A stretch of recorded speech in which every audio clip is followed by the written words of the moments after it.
Happy 60 some odd days to Bonnaroo. I'm Brad, it's Barry, Lord Taco. Welcome into the What Podcast. A big week this week. A lot of news to get through and voicemails to play for you. It could mean Bonnaroo tickets. If you haven't submitted a voicemail, it's very simple. Just call Had More Russ. Dial on your pad, HADMORRUSS. And leave us a voicemail. Tell us the Bonnaroo story, and it could mean Bonnaroo tickets for you. Barry, Taco, how are you, kids? I'm great. I'm great. Yeah. Good. Glad we cleared that up. Let's start with the big news this week. We'll get to the plazas here in a second. I want to start with we're Coachella week. How are you celebrating Coachella week 1, guys? Man, better than last year. But yeah? similar. What were you doing last year? Did you watch any of the streams from last year? You know what? I think I did, actually. I'll probably drop in on some of those. Yeah, it's interesting that people do that, isn't it? I know we kind of got used to it, during the pandemic, and it gives you a look. But it's different, isn't it?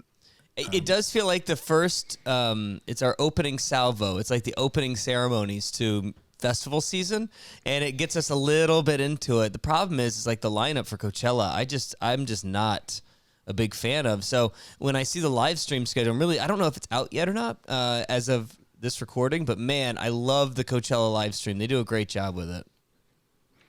Yeah, they do a nice job. It's just an interesting thing to me because I'm like, before all these festivals came online, would I have watched this? It's kind of fun to put on in a background kind of thing. And then we had live festivals, and then we got these opportunities because we couldn't meet. So I'm still a little bit sort of conflicted, but they have gotten way better at how they present them. Really, really good. And then there was this news, I don't know if you saw it on Variety, but a few weeks ago they said that it's going to be free on YouTube through 2026. Look, one of my favorite things to do is sort of like live text our buddy Nick Turner while we're watching the Coachella live stream. I just wish that I had the schedule, and I don't know if they've posted it anywhere. But boy, it really does feel like the first entry, our first step into festival season, and it gives you a little preview of the shows that you're watching. And was it the year that Lizzo was supposed to play, and then she played the Coachella, and I watched it on the live stream, and I had friends of mine saying, wow, if that's the show that we're about to get, then I'm really, really excited about it. So keep an eye on that live stream schedule that comes sometime this week so you can get a little taste of what Bonnaroo may just be like for you this summer. Well, let me ask you this, because you brought it up, and I know you probably don't watch because it's trendy and popular. Mr. Belvedere. Did you see? Have you seen the Mandalorian episode with Lizzo? Absolutely. I just watched that the other day. I was going to bring that up. Yeah, Lizzo's I know in Brad Star Wars. doesn't. Yeah, because it's cool. He's the cool kid that doesn't watch anything that everyone else is watching. So. I have not spent, Taka knows this about me, I have not spent 1 second with like Star Trek and Star Wars. I just can't do it. I know. It's not for me. Part of why I brought it up is so you have to say that out loud. I'm not being cool, kid. Yes, I'm just it saying. is. Yes, it is. No. It's 100% you being cool, kid. What'd you think, Taco? I don't do well with space stuff. I don't do well with space stuff and fantasy things. I'm sorry. Well, then let me talk about space stuff. I would love for you to. Lizzo was in there. She was a guest. Okay, she was a guest with Jack Black. Jack Black. They played like a king and queen. And Lizzo, I love Lizzo. She's not the most experienced actor.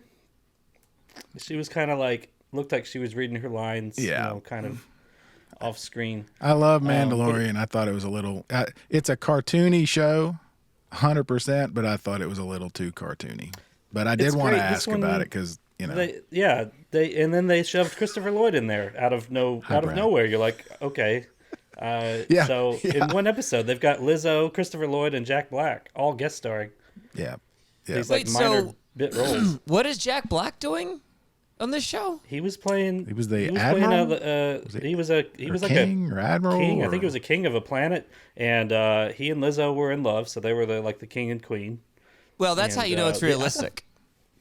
Yes, just like in real life. Yeah. Lizzo's our queen, Jack Black is our king. It was like a detective episode. It was almost like watching an episode of CSI Miami or something, because it was like there's a mystery and they got to go talk to people and solve the mystery, and then it was almost Scooby-Doo-ish. I don't know if I should spoil it, but like the end. Did somebody's mask get ripped off at the end?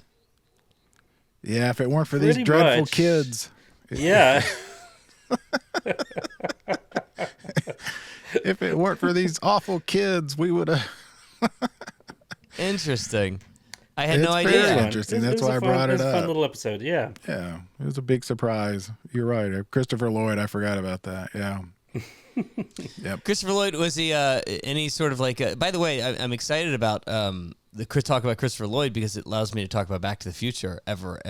It's my favorite movie of all time.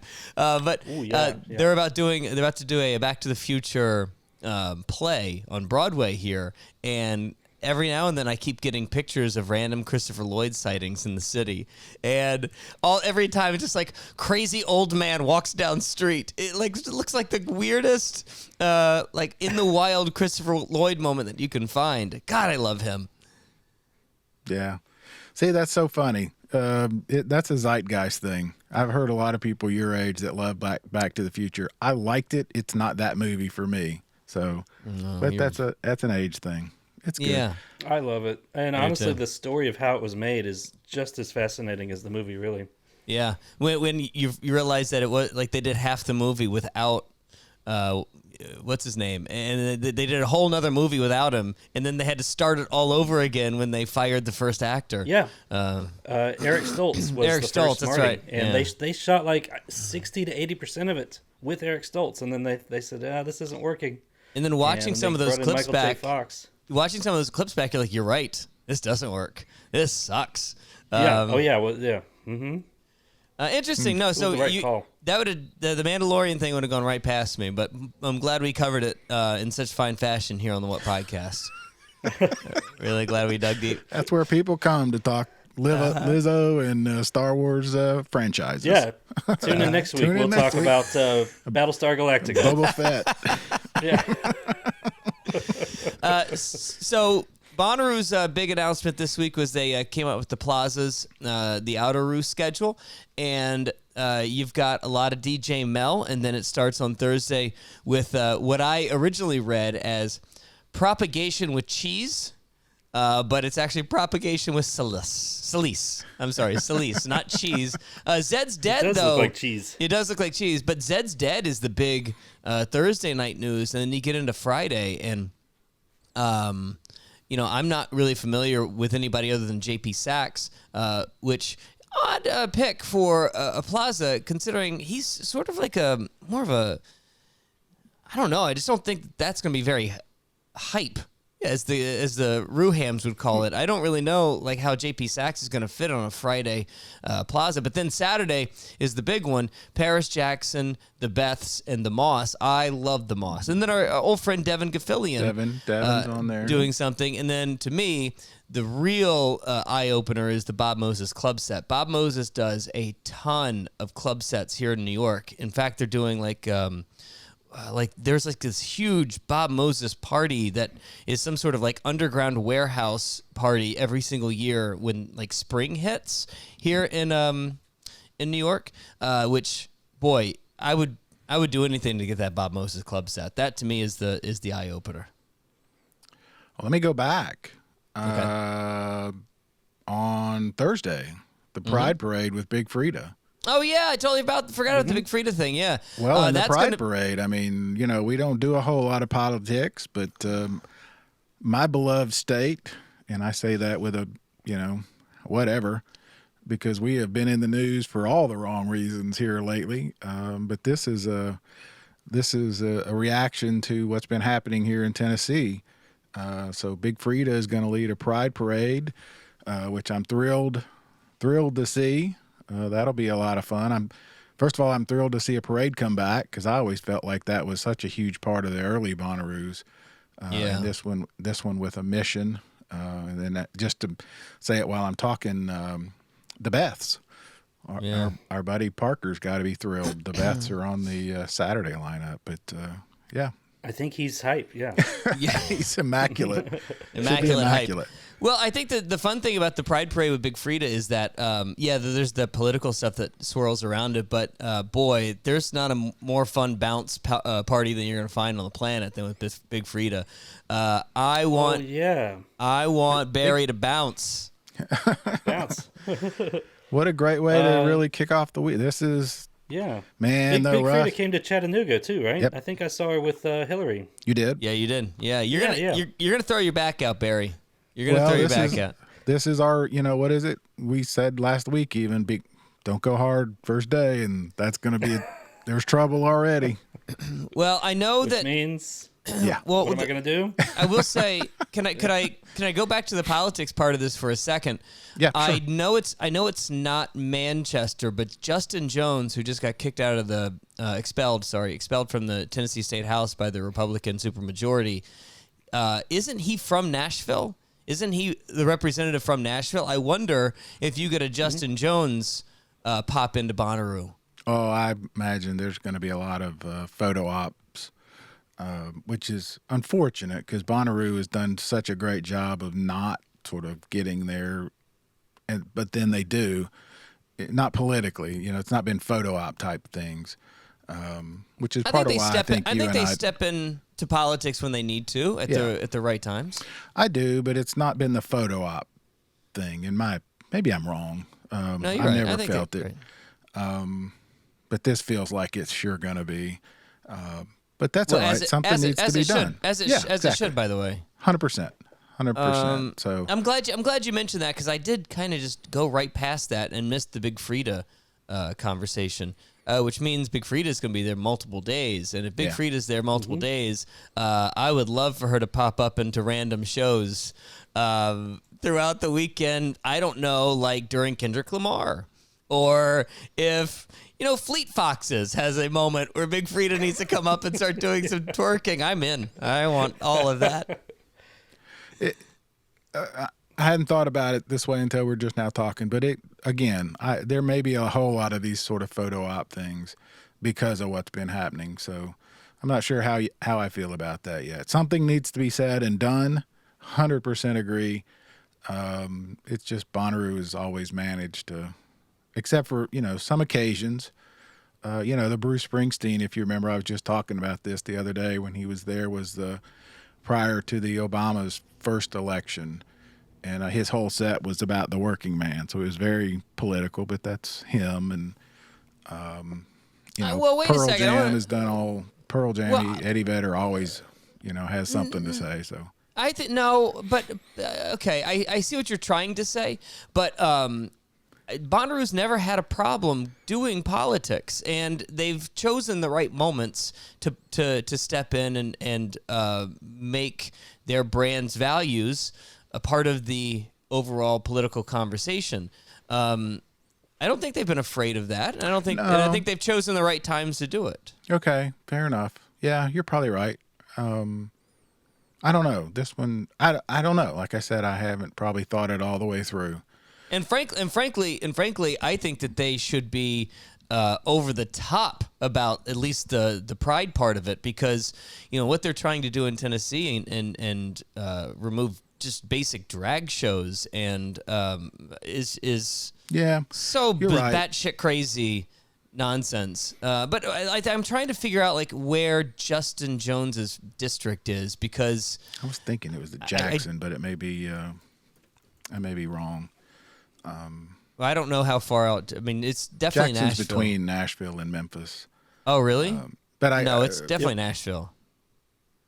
Which? Yep. What?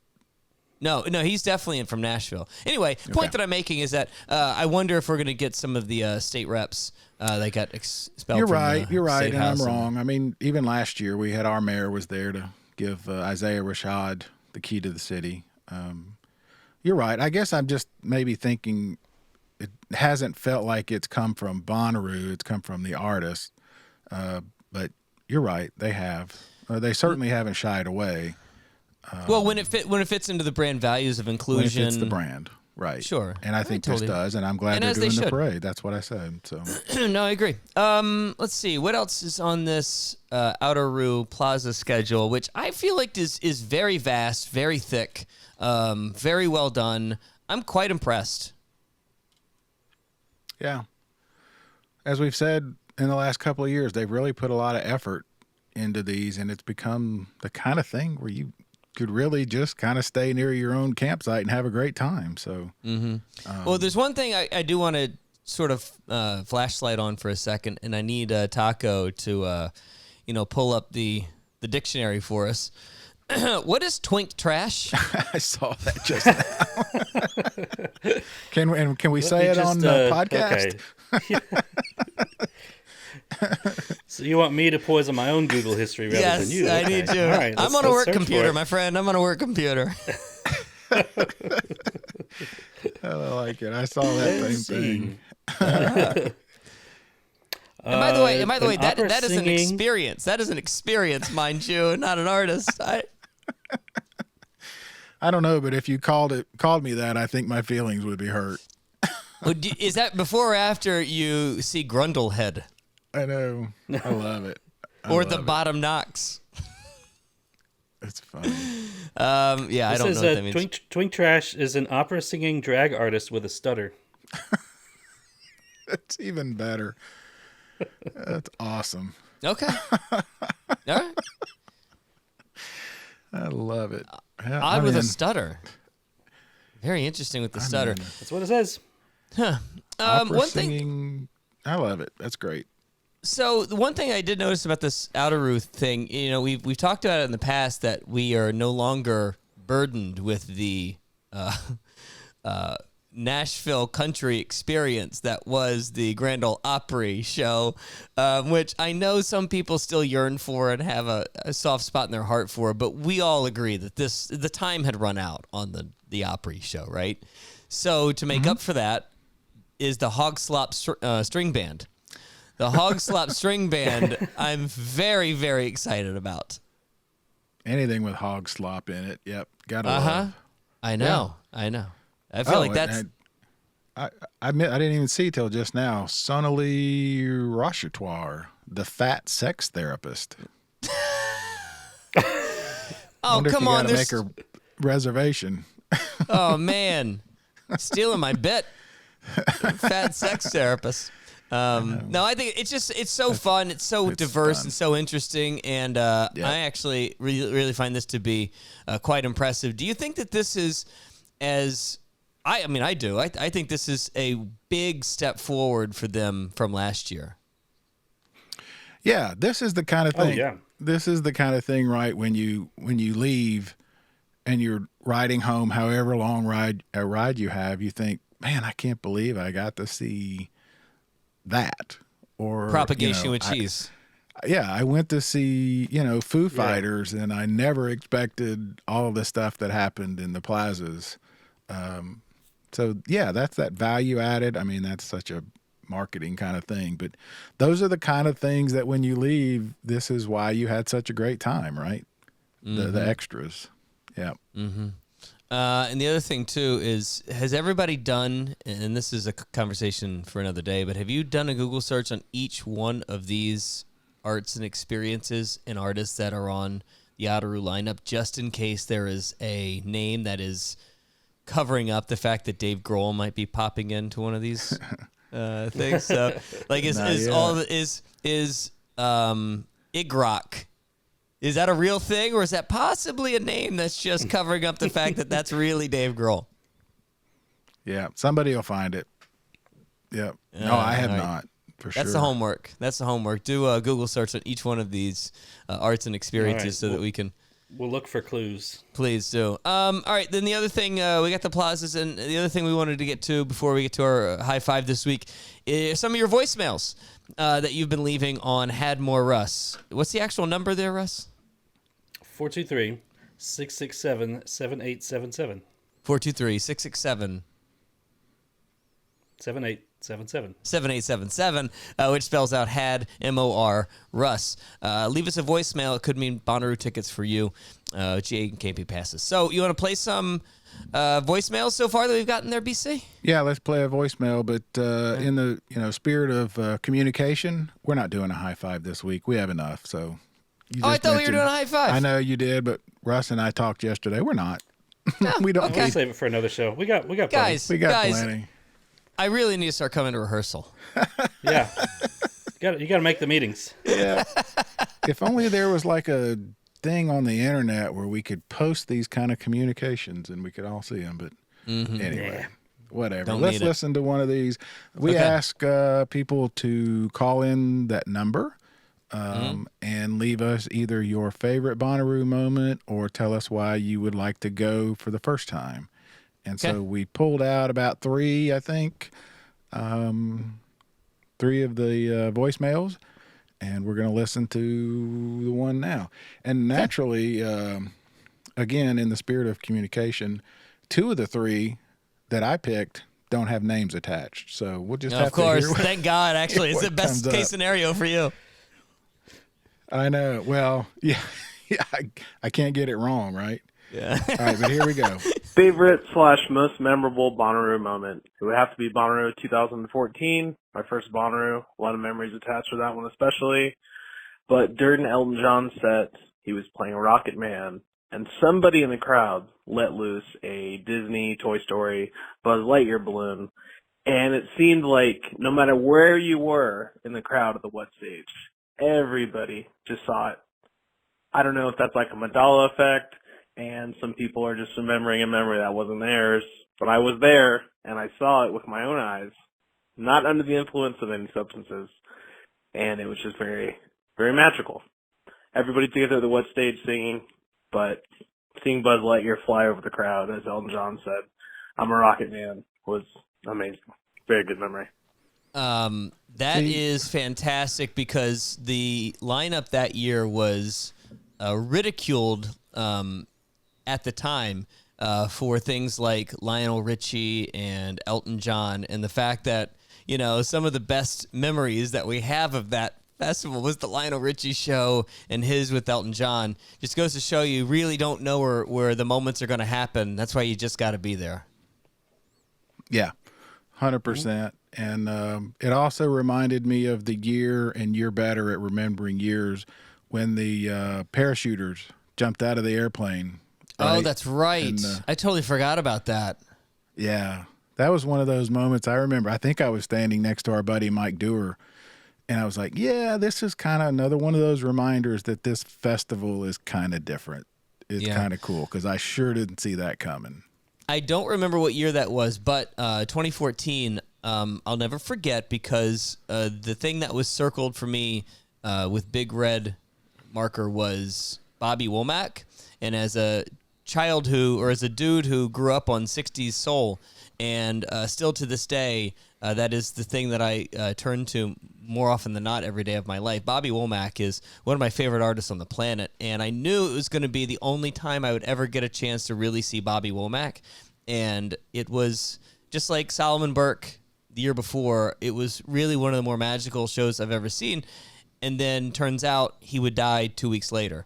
So I legitimately saw his very last performance he would ever give. God, I mean, it still gives me chills. No, and the weird thing is, Barry, I kind of remember standing there, and I think I looked over to the wife at the time, and I said, I think this is it. I think I'll never see him again, but I don't know if anyone's ever going to see him again. It was just such a weird forecasting, but God, it was so great. That also is the year that if you go way, way, way, way down the lineup, somewhere in mid-afternoon, I don't know, maybe on a Saturday, Mr. Sam Smith played a tent in mid-afternoon. You know, it's just a reminder that you keep going year by year further into the future, and this lineup, when you look back at it, looks really, really good. Even at the time, you might say to yourself, oh, this sort of sucks. That was also the year, Barry, if you remember, the early Sunday show was Janelle Monáe. Yes, I do. God, we were blown away by that show. Oh, I love her. In fact, it was the morning after the Lauryn Hill show where all of us were like, or at least we were in our group, sort of underwhelmed by the Lauryn Hill show. It was great seeing her, but she was 50 minutes late and just didn't seem like she was there most of the time. Janelle is one of those that I knew. I think we were doing record reviews at the paper, and hers came in, and I just fell in love with it. And I felt like when I went to that show, I felt like I was probably the only person there who knew who she was. And then it was packed. And then the show blew me away because it was so put together. I mean, there was not a movement, a person, a hair, or anything out of place, right? And both of her shows there have been that way. I love her. I do too. That was also the year. That was also the year I fell in love with my first show that year. I walked in and I saw King. Oh God, I just blanked on his name. King Khan in the Shrines. And the whole time it was like this big, large, fat man, sweaty like crazy, screaming about how good a sex maniac he was. It was so fun. God, it was so fun. But and then I went to see him then later on in Atlanta, and it's just the same show, but just dirtier and nastier. And I fell in love at Bonnaroo that Thursday afternoon. I think By the way, is there anything more old-timey sounding than record reviews at the paper? Fair point. And I say this as the guy with the fax machine. Yeah, fair point. I've been through vinyl. Well, actually, I worked at a record store when cassettes went away and 8-tracks went away. So that's how. What was the latest video cassette VHS you got from Blockbuster, Barry? When was the last one you rented? Probably a Christopher Lloyd movie, actually. Actually, another. Yeah, go ahead. Sorry, Tyga. Oh, I have a movie I rented from Movie Gallery back in the day, and I never returned. I still have it on my shelf. And and that movie is True Romance. Be listening for those helicopters. God, I love that movie. Yeah. Hey, Taco. Hey, Taco. I'll have that Chesterfield now. I'll have that Chesterfield now. Yeah. Well, come over. We'll watch it on the VHS. One of the great movie lines of all time, written by Knoxville, Tennessee's own Quentin Tarantino. Nice. That's right. I was just going to point out what you were saying about the lineup. We've been doing it so long. The Elton Johns and the Lionel Richies, you get to see, the legends, but also the Discovery ones. And so, I mean, yeah, that's why I like this voicemail so much. We talked about last week about, the moment in the year or the show that really sort of got you into Bonnaroo. Man, I keep coming back to that 2014 year. That's the year that we saw Cake eat at Waffle House. That was the year that I refused to go to Neutral Milk Hotel because I went earlier, a couple of months before that, and cried like a baby. And I looked around and I said, I cannot do that again. That was also the year that we saw, that was James Blake. I loved James Blake that year. On the big stage, I mean, the way that he just filled up that stage with God damn, man, that show was so good. And then, I feel like there was one other 2014 memory that cut through. Man, that was a good year. Mm-hmm. Oh, God, that was a good year. And then I think about it more. Yeah. I'm glad you brought up Waffle House because that reminds me, on our trip to St. Louis last week, we stopped at the Manchester Waffle House. Look at you. Yeah. How was it? Everything you remember? Everything. Yeah, it was delicious. Uh-huh. Not as many chairs being thrown this time. Well, it was earlier in the sun was still up, right? Sun was up, yeah. Yeah. Yeah, there's so many memories. I mean, the John Prine for me, and of course, I've said many times, I missed the Lionel Richie because I'm an idiot. Yeah, probably everybody's top 5 for sure, maybe top 3 best show ever. Mm-hmm. And I sat back at camp trying to make some point, which I... Oh, my God. That's the other one I remember, Barry. The most overhyped show I've ever seen at Bonnaroo. It was because he had not done Bonnaroo yet. He had done Coachella the year before. We anticipated him on the lineup the year before. We didn't get him. We finally got him in 2014. And this was 2 years after Channel Orange had come out. The Frank Ocean show was so underwhelming, and it was not his fault. He came in with huge expectations. The crowd was out of control large. I don't remember seeing a crowd and feeling as packed into a tent crowd like that any time at Bonnaroo. That crowd was way too big for a tent. And the problem is that Frank is such an understated singer. Like, he doesn't have a big, powerful voice that just, takes over a stage like a St. Paul and the Broken Bones or Alabama Shakes. He's sort of a reserved singer, and he was sitting down a lot, and the crowd was so overpowering, singing every song, every line, every word, that I couldn't get into anything about that show, and we had been waiting for that Frank Ocean moment at Bonnaroo for 2 years. Really, really disappointed in that show, and I remember leaving early to go see, like, I don't know, I don't even know what we left early for, but man, that was a real big disappointment. Well, the other side of that for me, I mean, I was obsessed with the Macklemore hit. I don't remember. I can't think of the name of it. Yeah, but that was not 2014. No. I'm just talking about, you're just talking about whatever shows that surprised you, maybe, I guess is what I'm going for. I mean, I just thought that was such a great hit. Thrift shop you're talking Thrift about. shop. Yeah. And then, so, it's a Sunday afternoon, nothing, or Saturday maybe, Saturday after, nothing else. I thought, I'm going to go, man. Maybe he'll see the hit and I'll see the hit. That show blew me away, and it was packed, and he was great and emotional. That one, I had didn't know he had 70 minutes of that. Yeah. It was terrific. And then, again, we're naming names, I guess, but the opposite is Little Dicky. I didn't have a huge expectation, but I was looking forward to seeing the hit. Yeah. And it was awful, He did about 10 seconds, and he was like, guys, it's a video, what do you expect? And and his hype guy did half of the show. So yeah, it was a disappointment. They're not all home runs. Yeah. But the other hand, you get those moments that you just can't get anywhere else. And that Macklemore was one of those for me. That blew me away. Well, I'm really glad you played that, because now I've gotten all these 2014 memories just rushing back. Let's go to number 2. All right, here we go. Hey, The What Podcast. My name is Aaliyah, and my favorite Bonnaroo memory, I've only been once, but it was for a business trip because my company, the company I worked for at the time, was doing something in Centeroo. We were doing outreach in Centeroo.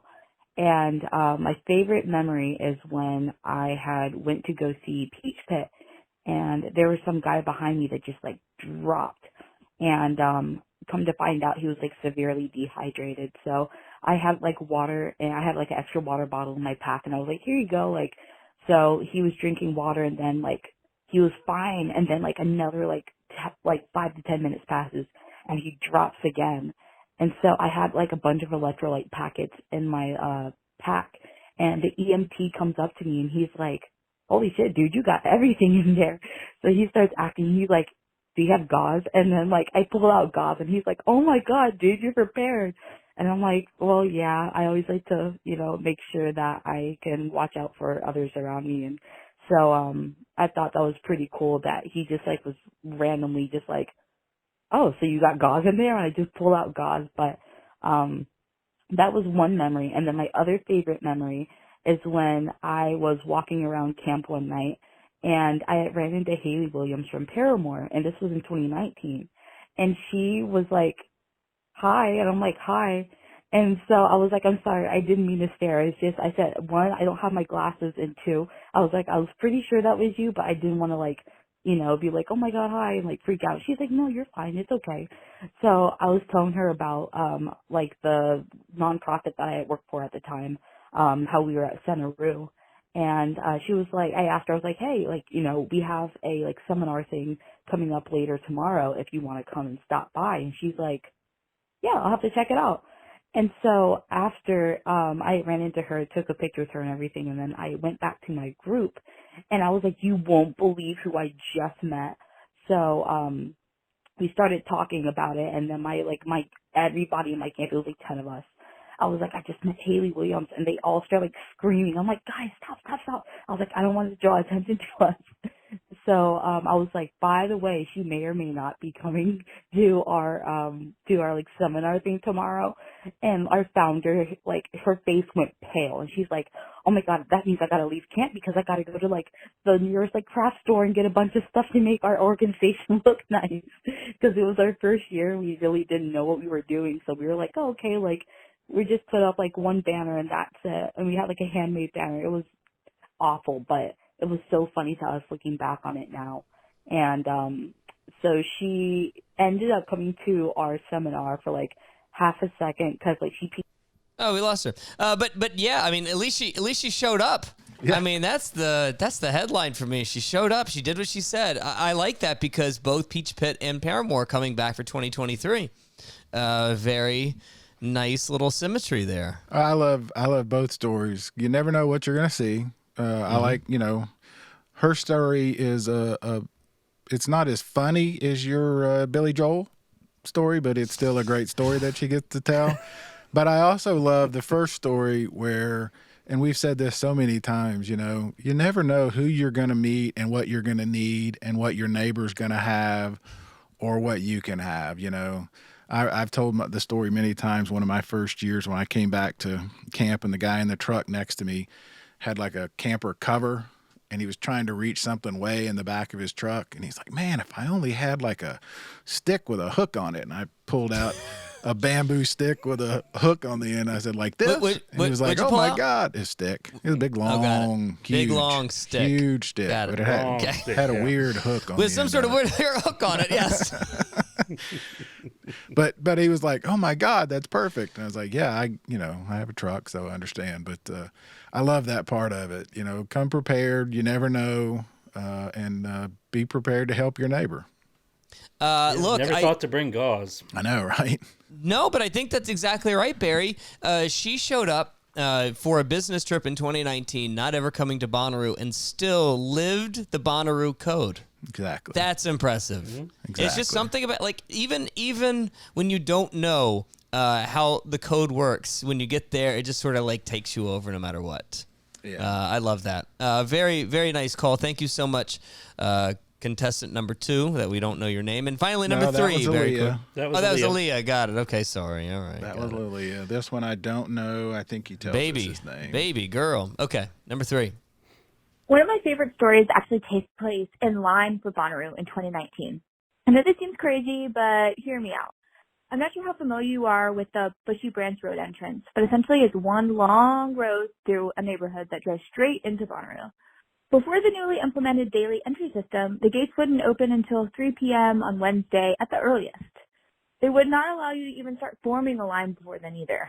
If you wanted to show up any earlier, security would literally have you turn your car around and drive away. But if there's one thing about my dad, is that he's arriving early, and there is no room for any negotiation on that. So every year, we'd get to Manchester around lunchtime and pay the owner of the houses near the gate $20 or so to park there until Bonnaroo finally made the call and would allow the entry line to start forming. That plan went off without a hitch in 2017 and 2018. We were one of the first people in, got to camp on Pod 2 with all the shady trees. It was amazing. But in 2019, once the gates were opened, the owner of the house wouldn't allow us to leave. We sat there for 30 minutes or so, watching a newly formed line of cars go through the gates who had not paid or even been waiting for any amount of time. Naturally, all of the people who were parked in the lot started getting upset.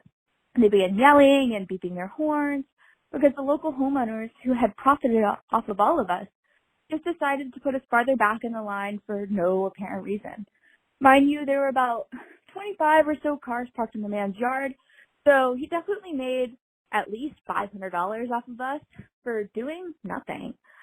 All of a sudden, I see my dad get out of his vehicle and start walking out to the street on foot.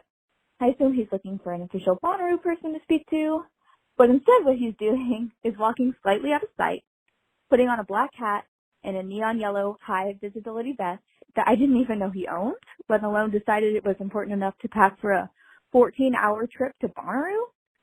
He then just starts making hand signals to stop the line on the street from moving forward anymore and tells the homeowner to begin letting cars out of the yard. His plan totally worked, and my dad saved the day. The look on a homeowner's face was priceless when my dad took off the vest, got back in his car, which was the only one remained parked in his yard. Happy Roo! If I win the tickets, I'm definitely going to bring my dad again so we can have an amazing Father's Day weekend together. Yeah. Isn't that funny? That is fantastic because there's always something weird that you bring that will come in handy. Like we bring caution tape, and it looks very official when we like once we get it up. Yep. Our entire thing. And I'll never forget one year. This has got to be 2005. I mean, when it was still the Wild West.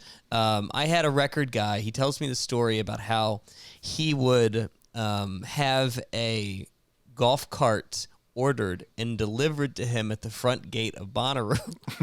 And when the cart would get off of the truck, he would just start driving it around the thing like he owned the place. The resourcefulness of bringing your own orange vest just in case you need to pretend. I mean, think about maybe cones. Cones are a good idea. I find that to be so funny. Clipboard. If you're carrying a clipboard, you can get into anything. Well, I don't give too many secrets, but a lot of lanyards.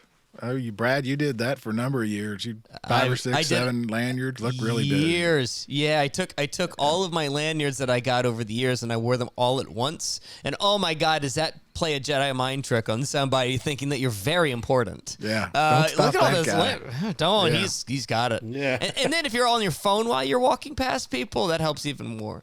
Look angry. God, always look angry. Clever trick by Dad. The other thing I love about that story is that she's going with Dad. I love it. Yeah, That's cute. People forget it's Father's Day weekend usually, or right around. Yeah, so that's always fun. It reminds me, Brad, of the time we all went early, and they made us wait before we could go in for the media day. Oh, come on. It was so funny. Come on. We had the best laugh. We look up, so we're in the parking lot. They're holding us out at the gate. There's only a handful of us. This is a ridiculous story, Barry. This is not true. But it's true. Such a funny image. Because I look up and Brad starts walking and he's got the dad march. I'm going to see what's going on. I'm going to fix this. You were going to the porta potty, but we didn't know it. We had to watch you go 100 yards. It was okay. We laughed. Taco, it was like. Here's what do happened. they know who I am? I'm gonna see about this right here. Here's what happened. After the media day, we were worried that we were not going to be able to get in, and they pulled this thing on us that no, you need to wait. You can't come in just yet, and. Barry's getting antsy. Barry's getting pissed. He's like, don't they know who I? That's what Barry's trying to put this off on me, but you're projecting on me, but you were really the one be like, I can't believe I've been doing this and I'm here for hours, and then I'm like, all right. And then I just walk to the bathroom, and I come back, and Barry's like, did you show him who you were, big man? I was like, I went to blast a Tinky. They're the group of us. We were hee-hawing. It reminds me. It was so. Reminds funny. me of that picture of Kid Rock walking down the beach, like lifting his arms up. That's exactly. Yeah. I'll just see about this. I'll show them. It's just a ridiculous story that Barry has completely made up. It's not what happened. One of the hardest I've ever laughed. So whatever. It was funny. And then what happened afterwards? We got in. So yeah, we got something in pretty I did soon worked. after. Yeah. It was. You're welcome. You're welcome. Well, Barry, was that you figured out the kid that you were talking to was from Chattanooga, and then he was like, oh yeah, y'all go. Oh, that was later. That was actually the year before. Okay. That's when we got in, and yeah, I had my hat. So there's multiple stories. Oh, Brad's got a bunch. The other funny one was the record label guy came up and was like, Brad, when I first met Brad, I thought he was a dick. And we were like, really? Do tell more. And he went on. I just kept feeding him rope. Really, Brad? What you really wanted to say is we all have. Yeah. We all thought the same thing. It was so funny because people were sitting there, were catching bits of us, and then they were, engaged. Like, this is great. What's going on? That was a good one too. Thanks, buddy. Appreciate it. Yeah, it is a common theme that the first impression's really not a very good one. So we're like, you have met Brad. You know Brad. I always win in the end, Barry. I always win in the end. The story you're talking about, Taco, is this was the year we probably had our biggest group. I bet we had 28 people. So I had the police tape, the do not cross, and got there and thought, man, I'm going to have to hold a half acre, and get out of the car. And I have a Songbirds hat. Songbirds Museum is a Chattanooga place. And I'm thinking, there's no way I'm going to be able to by myself. But this kid says, oh, Songbirds, I worked there. And I'm like, okay, I'm in. And he was like, yeah, we'll figure it out. You guys can. Normally they park you first in, you go wherever and he's like, y'all go ahead and do what you want to do. And I said, thanks. and I'm just about to start setting up, and here comes Brad driving up. No way. He didn't even have the window down. This'll never work. Hell no. And he's cussing in the car, and me and the kid are just looking. I said, just let him go. Let him have his moment. And you finally got out, and I said, Brad, I got it handled. Relax. This'll never. No. That's exactly again not how it went. That's not how it went, but whatever. Exactly how it happened. Whatever. That's not how it went. Okay. But whatever.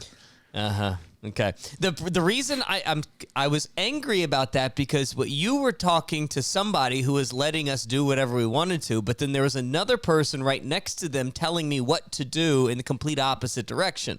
That's what I was yelling about. But you, of course, just saw me yelling. It's like, well, it's Brad being Brad. Brad's just doing his angry guy thing. I got it handled. If you'll just relax. Oh, God. I've never done that where my first inclination is to, try to intervene. And I just said, I'm going to sit back and just let this play out because there's too many things going on. It's like you feed on me hanging myself out to dry when I'm really not even doing anything wrong. It's so much fun. Oh, God. All right. Do we have anything else? No, those were good. Any other stories you want to make up about me before we go? No. Russ, you want to give folks the details? Details on? The voicemails. We got, today is the last day, so... right, the 12th. Today's the last. Well, by the time this comes out, it'll be over. Well, they got today, I assume, and then we'll pick a winner for the next show. So, all right, right, isn't that the plan? Today, I guess. 423-667-7877. Call us. Give us a voicemail. So the next episode, we will have a winner drawn. Yep, midnight tonight, the 12th. Yep, when you hear this. Okay. All right. Midnight on the 12th. We don't get to extend that for the rest of the week, just in case there's some scragglers. It's up to you. We can make up anything we want. Yeah, let it. Why don't we make it until like Friday or Saturday when we actually record? Okay, fine by me. Yeah, I love hearing the stories. I mean, it's not like it's All right. I'd rather hear more good stories. All right. Well, I appreciate this high five episode. It's been another doozy. Invite me to rehearsal next stories. time. Yeah, I know they're really lovely. I really liked it a lot. I really like the idea of being thoughtful and bringing your own vest just in case you need to meander traffic in the directions you needed to. That's a Brad guy move. That is a big time Brad guy move. Pretty strong. I've never seen anybody in a vest get stopped, so I like That's right. That's a good point. All right, guys. Talk to you next week then. Thanks so much for everything.